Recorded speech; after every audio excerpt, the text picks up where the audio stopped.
एक वन प्रदेश में एक बहुत बड़ा तालाब था। हर प्रकार के जीवों के लिए उसमें भोजन सामग्री होने के कारण वहाँ अनेक प्रकार के जीव, पक्षी, मछली, कछुए और केकड़े निवास करते थे। पास में ही एक बगुला रहता था जिसे परिश्रम करना बिल्कुल अच्छा नहीं लगता था। उसकी आंखें भी कमज़ोर थीं। मछलियाँ पकड़ने के लिए तो मेहनत करनी पड़ती है जो उसे खलती थी, इसलिए आलस्य के मारे वह प्रायः भूखा ही रहता था।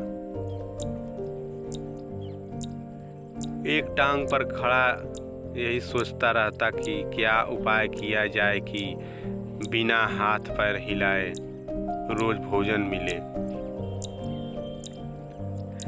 एक दिन उसे एक उपाय सूझा तो वह उसे आजमाने बैठ गया। बगुला तालाब के किनारे खड़ा हो गया और लगा आंखों से आंसू बहाने। एक केकड़े ने उसे आंसू बहाते देखा तो वह उसके निकट आया और पूछने लगा, मामा क्या बात है? भोजन के लिए मछलियों का शिकार करने की बजाय खड़े आंसू बहा रहे हो। बगुले ने जोर से हिचकी ली और भर्राए गले से बोला, बेटे बहुत कर लिया। मछलियों का शिकार अब मैं यह पाप कार्य और नहीं करूँगा। मेरी आत्मा जाग उठी है, इसलिए मैं निकट आई मछलियों को भी नहीं पकड़ रहा हूँ। तुम तो देख ही रहे हो। केकड़ा बोला, मामा शिकार नहीं करोगे, कुछ खाओगे नहीं तो मर नहीं जाओगे। बगुले ने एक और हिचकी ली, ऐसे जीवन का नष्ट होना ही अच्छा है। बेटे वैसे भी हम सबको जल्दी मरना ही है। मुझे ज्ञात हुआ है कि शीघ्र ही यहाँ 12 वर्ष लंबा सूखा पड़ने वाला है। बगुले ने केकड़े को बताया कि यह बात उसे एक त्रिकालदर्शी महात्मा ने बताई है जिसकी भविष्यवाणी कभी गलत नहीं होती।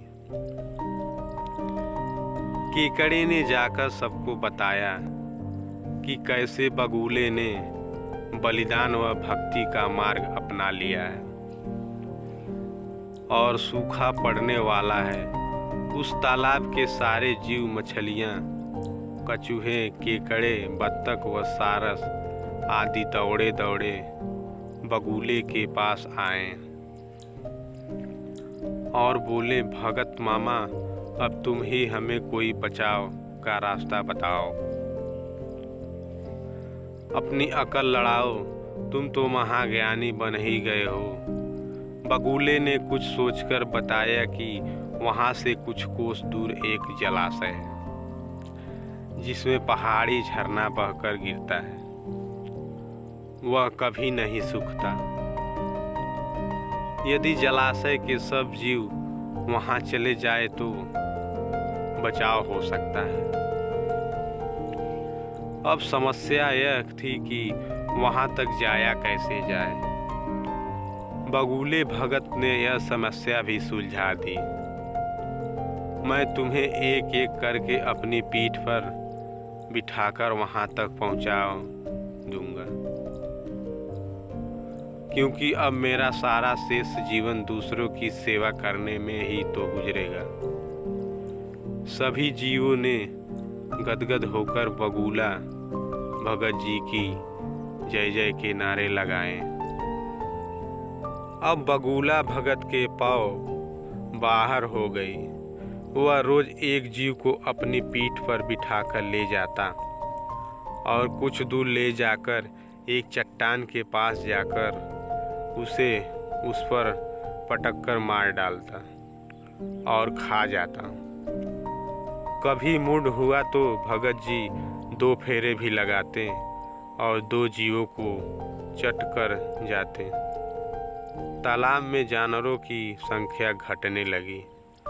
चट्टान के पास मरे जीवों की हड्डियों का ढेर बढ़ने लगा और भगत जी की सेहत बनने लगी। खा खाकर वह खूब मोटे हो गए। मुख पर लाली आ गई और पंख चर्बी के तेज से चमकने लगी।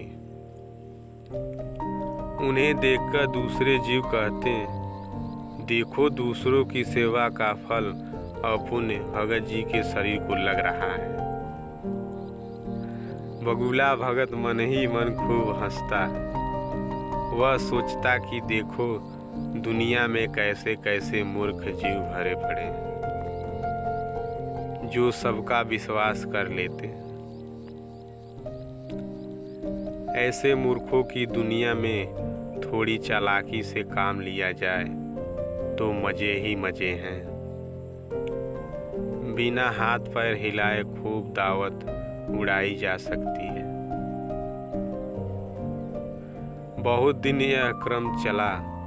एक दिन केकड़े ने बगुले से कहा, मामा तुमने इतने सारे जानवर यहाँ से वहाँ पहुँचा दिए, लेकिन मेरी बारी अभी तक नहीं आई।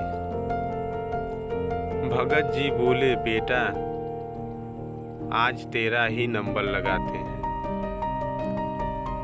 आजा मेरी पीठ पर बैठ जा। केकड़ा खुश होकर बगुले की पीठ पर बैठ गया। जब वह चट्टान के निकट पहुंचा तो वहां हड्डियों का पहाड़ देखकर केकड़े का माथा ठनक गया। वह हकलाया, यह हड्डियों का ढेर कैसा है?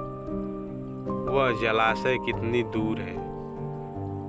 मामा बगुला भगत ठां ठां करके खूब हंसा और बोला, मूर्ख वहाँ कोई जलाशय नहीं है।